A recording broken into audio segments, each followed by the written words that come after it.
In Freetown, Sierra Leone, volunteers and health workers visit crowded housing areas in an effort to raise awareness about the Ebola epidemic.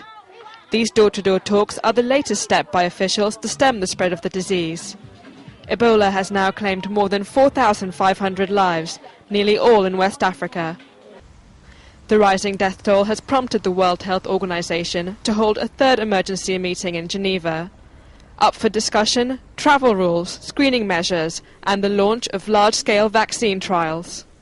These trials will incorporate the largest number of volunteers and will be very important in terms of determining both the safety and the immunogenicity.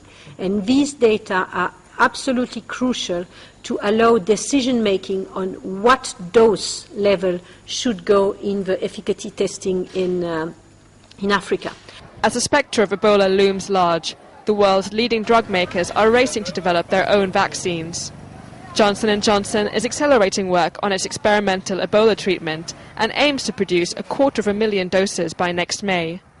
Britain's GlaxoSmithKline says it expects to have a first batch of doses ready by late this year.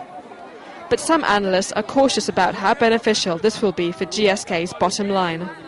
Jessica Ground is UK fund manager at Reuters. I think, well, these things like Ebola vaccines are great for headlines. We saw it with sort of Tamiflu a couple of years ago. It can be very hard for companies to capitalise in profit terms.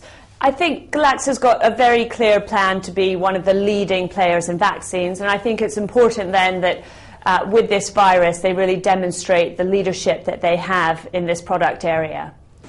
Despite the rivalry, the two pharmaceutical giants appear to be weighing up the option of collaborating to remove any potential bottlenecks. Johnson & Johnson's head of research said the two companies would support each other's work and could combine their vaccines if that made sense.